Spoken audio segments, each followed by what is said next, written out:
Hello जी, Ram Ram ji. Life of Rekha vlogs में स्वागत है भाई सभी का। एक और नई वीडियो की स्टार्टिंग कर लिया भाई। मतलब 8 साढ़े 8 के टाइम का टाइम हो चुका था। बस मैं लग गई थी जो ऊपर का काम है वो करने के लिए, क्योंकि बच्चे स्कूल में जा चुके थे और नीचे का काम मैंने सारा फिनिश कर दिया था। और बस ऊपर की मैं बेड बुड सेट करूंगी, झाड़ू पोछा जो भी है सारा क्लीनिंग है वो करूंगी, क्योंकि कई दिन हो गए हम पहले घूमने चले गए थे उस करके ना।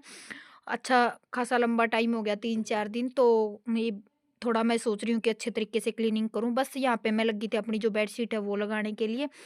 कुछ तो कल कर दी थी मैंने, कुछ आज कर दूंगी तो अच्छे से हो जाएगी। और अब एस्टेट नज़दीक है तो 1 महीने के आसपास का टाइम है हमारे पास, तो हमें अपनी स्टडी को कंटिन्यू करना है। मैं भी बहुत सारे कमेंट भी आ जाएंगे कि दी आप हर रोज़ घूमने चले जाते हो, कभी शादी में चले जाते हो, आपकी कंटिन्यूटी तो स्टडी में नहीं बन पा रही है। ये चीज़ मैंने भी देखी है, पर क्या करें भाई, बच्चों के लिए तो सारी चीज़ें करनी पड़ती हैं। माँ बाप को हर जगह अपने बच्चों के लिए देखो खड़ा होना पड़ता है, और हर चीज़ में उनका आगे, उनसे आगे हमें पहले होना पड़ता है, जब जाके बच्चे सेटिस्फाई होते हैं। और जब तक बच्चे माँ बाप पे विश्वास नहीं करेंगे और माँ बाप बच्चों के साथ नहीं रहेंगे तो उस चीज़ का कोई फ़ायदा नहीं होता। तो बस यहाँ पे दक्ष और नोनी की जिद थी कि पापा हमें घुमा के लेके आओ, हमें घुमा के लेके आओ। तो बच्चों को हो ही जाता है, लंबे टाइम तक स्कूल में जाते जाते ही हो जाता है कि 1-2 दिन का हमें भी रेस्ट मिले। तो इसलिए हम चंडीगढ़ और हिमाचल चले गए थे। कमेंट भी आ रहा था कि दी वृंदावन साइड, नहीं भई वृंदावन साइड नहीं गए हैं, हम हिमाचल साइड गए थे। तो वहीं 1-2 दिन का टाइम लगा के आए। फिर आने के बाद मेरी तबीयत भी खराब हो गई थी थोड़ी ही, इस करके ना फिर व्लॉग कल मैं डाल भी नहीं पाई थी इस करके। और अब मैं कंटिन्यूटी बनाने की कोशिश करूँगी, क्योंकि बच्चों के भी अब एग्ज़ाम शुरू हो जाएँगे और उसके बाद तो देखो डेली वेज रूटीन में अब स्टडी करने की कोशिश करूँगी, जितना हो सकेगा उतना पढ़ने की कोशिश करूँगी, क्योंकि सारी चीज़ें रिवाइज़ करनी है और बहुत कम टाइम में बहुत चीज़ें मुझे कवर करनी है। तो इस करके ना बस यहाँ पे जो कपड़े थे प्रेस के रखे थे वो रख दूँगी अलमारी में। और अलमारी भी एक दिन सेट करने की हो रही है, क्योंकि लंबा टाइम हो गया है, शादी में चली गई थी उसके बाद और फिर आने के बाद वहाँ चले गए थे, तो मतलब टाइम ही नहीं लग पाया है अलमारी को भी सेट करने का। तो अब देखती हूँ कब अलमारी की कब सेटिंग होगी। तो बस यहाँ पे मैं लगी थी जो अपना झाड़ा पूंजी का काम है वो करने, क्योंकि देखो वैसे तो झाड़ू निकालने के बाद हमें थोड़ा जो कपड़ा है वो लगाना चाहिए, क्योंकि थोड़ी हल्की परत है ना जो मिट्टी की वो जम जे है। पर मुझे अलमारी वगैरह पर और सारा कपड़ा मार के और फिर मैंने अपनी जो स्टडी है वो करनी थी, क्योंकि आपको पता है कि 10 साढ़े 10 के अराउंड मैडम की क्लास आ ले। पर मैं तो मैडम की क्लास मतलब अब तो शाम को ही आ रही निशा मैडम की क्लास है। और बाकी मैं जो चाह रही हूँ ये चाह रही हूँ कि मैं जितना भी सिलेबस जो क्लास में मैडम ने दे रखा है कंटेंट, वो कंटेंट मैं एक बार दोबारा से रिवाइज करूँ, क्योंकि रिवाइज करना बहुत ज़रूरी हो चुका है। बहुत सारी चीज़ें हमारी मिस हो गई हैं। अगर कंटिन्यू हम स्टडी में रहते तो हमें बहुत सारी चीज़ें याद हो जाती। और अब आपको पता है कि सीटी का भी एग्ज़ाम है, तो सीटी के लिए करंट अफेयर, नेशनल जीके, तो ये सारी चीज़ें भी हमारे लिए ज़रूरी, कंप्यूटर साइंस, तो ये सारी चीज़ें ज़रूरी हैं। पर मैं एक बात कहूँगी, जो एस्टेट दे रहे हैं हाल-फिलहाल देखो साथ में करंट अफ़ेयर वग़ैरह है या फिर नेशनल जीके, ये आप लेके चलो, मैं ये नहीं कहती कि आप लेके मत चलो। आपके लिए सीटी भी ज़रूरी है और एस्टेट भी ज़रूरी है। दोनों ही एग्ज़ाम ज़रूरी हैं हमारे लिए। तो मैं एक बात कहूँगी यहाँ पे कि आप थोड़ा इस चीज़ पे ध्यान दें कि हमें एचटेट का थोड़ा ज़्यादा सिलेबस करना है, तो एचटेट के हिसाब से ही थोड़ा पैटर्न करें। तो बस यहाँ पे जो भी काम था मेरा फिनिश हो गया था। मैं ले आई थी फिर नीचे से खाना, क्योंकि मैं जल्दबाजी में नीचे खाना खा के नहीं आई थी। और उसके बाद मैंने फटाफट से 2 रोटियाँ लेके और हरी सब्जी बना रखी थी मम्मी ने, तो उसमें घी डाल के भई 1 लस्सी का गिलास लेके तो मैं खाना खा लूँगी, क्योंकि पहले पेट पूजा और फिर काम दूजा, आपको ये सबको पता है। और आपको अब रेगुलर व्लॉग देखने को मिलेंगे। उम्मीद करूँगी सारे ने ये वीडियो मोटिवेशनल मिलेगी। और एक कमेंट आ रहा था कि दी रीति ओ रिश्तेदारों के कमेंट से मैं अक चुकी हूँ, मतलब बहुत ज़्यादा परेशान हो चुकी हूँ, क्योंकि बहुत टोंट देते हैं। देखो डियर, मैं यहाँ पे एक ही चीज़ बोलूँगी आपको, आप रिश्तेदारों को और जो मतलब आस-पास का एरिया के, अगर उनकी बातों पे ध्यान दोगे ना तो आपका माइंड है जो डिप्रेशन में चले जाएगा और आप स्टडी नहीं कर पाओगे। क्योंकि उनका काम होता है टाँग खींचना, वो आपके हैं कौन? ये सबसे बड़ी चीज़ ये है, अगर आप कल को जॉब ना लगेंगी तो क्या वो कमाई करके देंगे आपको? आप ये चीज़ मत सोचो, आप इस कान से सुनो और दूसरे कान से निकाल दो। ये सबसे ज़रूरी है कि आपको क्या करना है और आपको सपोर्ट कौन करता है। मेन पॉइंट होते हैं आपके हस्बैंड। सबसे बड़ा ज़िंदगी का लाइफ टर्निंग पॉइंट ये होता है कि हमारे हस्बैंड सपोर्ट करते हैं, नहीं करते हैं। क्योंकि जब तक उनका सपोर्ट है ना तो मतलब कोई कुछ कहे या कुछ ना कहे, आपको फ़र्क ही नहीं पड़ना चाहिए। और सबसे बड़ी लेडीज़ की कमी क्या होती है कि हम सबकी बातों को दिल पे और मन पे बिठा लेते हैं, किसने मेरे को ये चीज़ क्यों बोली। चलो अगर कोई बोल भी देता तो आप ये चीज़ सीखा करो कि हाँ, इसने कुछ बोला है तो मुझे कुछ करके दिखाना है। क्योंकि ये चीज़ ज़रूरी नहीं है हमारे लिए कि हमारा कुछ हुआ नहीं है, हमसे कुछ बना नहीं है। हमें ये नोटिस करना है कि किसने हमें क्या-क्या कुछ बोला है, उसका रिप्लाई भी नहीं करना होता।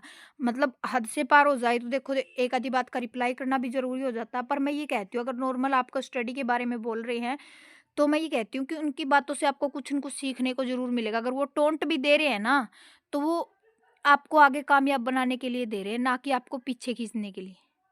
आप उनको नेगेटिव में ना लिया करो, उनको पॉजिटिव में लिया करो। हाँ, ये कुछ बोल रहे हैं तो मुझे इनको कुछ करके दिखाना है। ये मेरे अपने हैं, अगर वो आपके रिश्तेदार हैं तो आप उनको ये लिया करो कि ये मेरे अपने हैं और मुझे जो टोंट दे रहे हैं कि हाँ, तू पढ़, तू कुछ करके दिखा। ये तो आदत होती है, हर किसी में आदत होती है। आप हर चीज़ को पॉजिटिव लेके चलोगे जभी आप लाइफ में आगे कुछ कर पाओगे, वरना आप सबसे पीछे रह जाओगे। पहली बात तो कौन है रिश्तेदार? क्या आपके टाइम जब बुरा टाइम आता है, क्या वो रिश्तेदार काम आते हैं? कोई किसी के काम नहीं आता भई। मैंने खुद अपनी लाइफ में सारी चीज़ें आज़मा के देखी हैं। अरे जो खून के रिश्ते होते हैं, जो ये कहते हैं ना कि सबसे ख़ास रिश्ता होता है, वो भी मतलब जो बुरा टाइम आता है ना, वो भी साथ छोड़ जाता है। तो ये चीज़ तो कभी मन पे लिया ही ना करो कि रिश्तेदार क्या कहेंगे, 4 लोग क्या बोलेंगे, क्योंकि 4 लोगों की आदत ही होती है, इसीलिए बने हुए होते हैं, वो खुद कुछ नहीं कर पाते, ठीक है? तो बस यहाँ पे मैंने एसएसटी का रिवीजन ले लिया है, उसके बाद लगी थी मैं हरियाणा जीके की क्लास देखने के लिए। वैसे तो मैंने हरियाणा जीके के आपको पता है सुनील बिश्नोई सर के जो नोट्स है वो प्रिपेयर करके, फिर भी अगर कुछ पॉइंट रहा मैं कॉपी लेके बैठती हूँ कि अगर कुछ भी पॉइंट रहता है तो वो मैं साथ के साथ अपना जो है उतारती रहूँ, कुछ भी पॉइंट है। वरना तो मैंने नोट्स अपने सारी चीज़ों के बना रखे हैं, मतलब इंग्लिश को छोड़ के बाकी सारी नोट्स मेरे पास हैं। और नहीं है तो मैं एक आधी बुक भी परचेज़ कर रखी है, बाकी एक आधी बुक रहती, मैं एक आधी बुक सीईटी के लिए भी परचेज़ करूँगी। तो यहाँ पे दीपक सर की क्लास है जो मैं हरियाणा जीके की ये देख रही थी, इकोनॉमिक्स की थी ये क्लास। काफ़ी अच्छा पढ़ाते हैं दीपक सर भी, जिसने पढ़ा होगा उनको पता भी है। कई ऐपों पे सर काम करते हैं, बहुत अच्छा करवाते हैं, जितना भी कंटेंट देते हैं ऑथेंटिक कंटेंट देते हैं और बहुत मेन चीज़ होती है समझाने का तरीका, सबसे बेस्ट तरीका है सर का समझाने का। ऐसे ही सुनील बिश्नोई का सर का है, बहुत अच्छे से पॉइंट को क्लियर करते हैं। ऐसे ही दीपक सर का अगर एक बार आप पूरे ध्यान से सर की वीडियो मतलब सुन लोगे ना, वो चीज़ें देखो एक आधा पॉइंट तो मैं ये नहीं कहती कि माइंड से नहीं निकलता। पर ये होता है कि आप जिस टाइम एग्ज़ाम में बैठोगे तो सारी चीज़ें हरियाणा जीके की आपको जितनी सर ने करवा रखी वो आपको पॉइंट टू पॉइंट याद रहेंगी। एक बार आप क्लास देख लो, एक बार जो नोट्स बनाए आपने वो रिवीज़न कर लो। ये चीज़ें हमारी लाइफ़ की ज़रूरी हैं, जो मेन पॉइंट होते हैं। ठीक है? और बस यहाँ पे मैं हरियाणा जीके की क्लास है वो देखूँगी, इतना आगे तो फिर बच्चों के आने के बाद तो आपको पता है कि आफ़त मचा देते हैं। फिर तो ये होता है कि भई हाँ, अब तो शाम को ही टाइम लगेगा। मैं शाम की भी अपनी स्टडी है जो आप लोगों के साथ में रूटीन में शेयर किया करूँगी। तो लीजिए वही 9 बज गए हैं और ये देखो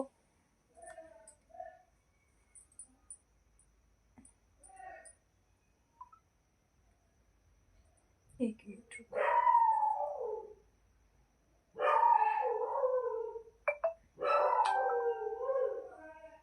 ये देखो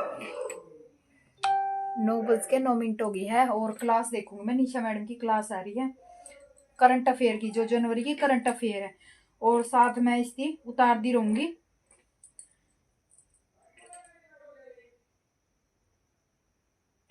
हम पर शेयर कर दी जाएगी क्लास खत्म होते ही। एक ही टेलीग्राम जो है अपना अचीवर्स एकेडमी का ऑफिशियल टेलीग्राम। चलो तो जनवरी मंथ में एक तो आपको पता है स्वामी विवेकानंद के जन्म दिवस के उपलक्ष्य में आपका 12 जनवरी को युवा दिवस मनाया जाता है, पता होगा ना सबको, विवेकानंद जी की जयंती होती है। चलो जी मैं क्लास जन्म दिवस के रूप में हम क्या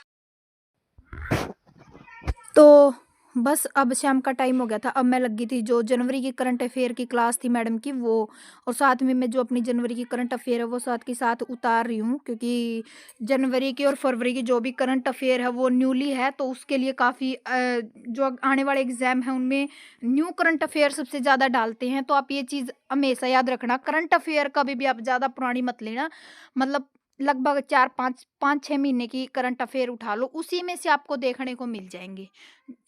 एस्टेट का जो एक आधा क्वेश्चन आता है या फिर जो सीईटी वगैरह में आता है, डी ग्रुप में आता है, सी ग्रुप में आता है, हर किसी में करंट अफेयर जो है न्यू आएगी, पुरानी करंट अफेयर कोई नहीं देगा। पुरानी को तो ज़्यादा पुरानी को तो उठाओ भी मत, मतलब 5-6 महीने की काफ़ी होती है करंट अफेयर, जो आपको बेनिफिट देगी। बस यहाँ पे मैं अपनी मैडम की क्लास देख रही थी, साथ में मैं अपने नोट से वो सारी चीज़ें मैं साथ के साथ उतारती रहूँगी। उम्मीद करूँगी ये छोटी वीडियो आपको बेनिफिट देगी और एस्टेट के लिए बिल्कुल तैयार हो जाओ। अब अपने खून को गर्म कर लो, सारी चीज़ों को छोड़ के अब अपनी स्टडी को वैसे ही टाइम देना शुरू कर दो जैसे आप पहले देते थे, क्योंकि सबको पता है कि एग्ज़ाम अप्रैल से आगे नहीं जाएगा, क्योंकि अप्रैल में एस्टेट का एग्ज़ाम पक्का होगा ही होगा। तो उम्मीद करूँगी कि सभी ने अपनी बुक्स उठा ली होंगी और अपनी तैयारी पे दोबारा से जुट गए होंगे। 1 महीना में मिलके अपनी प्रिपरेशन को दोबारा से तैयार करना और हमें उसी मुकाम को हासिल करना जिस मुकाम की हम तैयारी कर रहे हैं। उम्मीद है मैं डेली वेज व्लॉग भी डालने की कोशिश किया करूँगी, क्योंकि बहुत सारे बच्चे हैं, बहुत सारी लेडीज़ है डिमोटिवेट होके बैठी हैं, उनको मोटिवेशन मिलेगा और दोबारा से अपनी स्टडी को रेगुलर कर पाएँगे। तो बस यहाँ पे मेरा खाना-पीना हो गया था, सारा काम फिनिश हो गया था, उसके बाद ही मैं अपनी क्लास पे बैठी थी। तो 10:30-11 बजे के आसपास मैंने अपनी स्टडी है जो कंप्लीट की, उसके बाद फिर मैं सो गई थी, क्योंकि सुबह भी फिर अपनी जो स्टडी है कंटिन्यू करनी है। अब मैं सुबह का भी आप लोगों के साथ में शेयर किया करूँगी कि सुबह उठने से लेकर कितने बजे तक मैं अपनी स्टडी को रेगुलर कर पाती हूँ। 6-7 घंटे की करीबन मैं अपनी स्टडी को रेगुलर करूँगी। आज भी मैंने 5 साढ़े 5 घंटे की स्टडी अपनी की थी। और कमेंट भी कर दिया करो भई, और लाइक सब्सक्राइब भी कर दिया करो। अगर कुछ पूछना है तो आप कमेंट सेक्शन में कमेंट कर दिया करो। अगर कमेंट में रिप्लाई नहीं मिलेगा तो आपको भाई बाद में रिप्लाई ज़रूर मिल जाएगा। रखा गया था, बट हम फोकस करते हैं 2025 पे, 2024 गया। अब सबसे पहले बात आपको ध्यान रखना है, आपको झंडा किस किसने कहाँ कहाँ फहराया था। तो हरियाणा में जो हमारे सीएम साहब हैं श्री नायब सिंह सैनी जी, तो उन्होंने यदि बात करें तो उन्होंने झंडा हरियाणा के रेवाड़ी में फहराया था। ठीक है, हम नेशनल लेवल की बात नेशनल जीके के अंदर कर चुके हैं अपनी जो। तो भई आज जनवरी की जो करंट अफेयर है वो शुरू कर दी है मैडम ने सीटी खातर। तो मैंने उसके साथ के साथ जो है पॉइंट थे मैंने वो उतार लिए। मतलब करंट अफेयर का तो ये हो कि साथ के साथ जो 5-6 महीने की होगी उतार कर और याद कर लेंगे।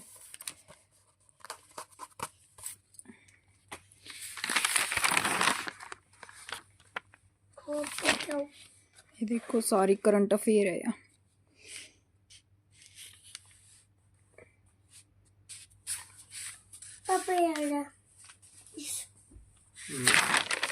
तो यहाँ तक थी भाई करंट अफेयर। आज की करंट अफेयर की क्लास इतनी थी। अब देखूंगी मैं एसएसटी की क्लास पायल मैम की।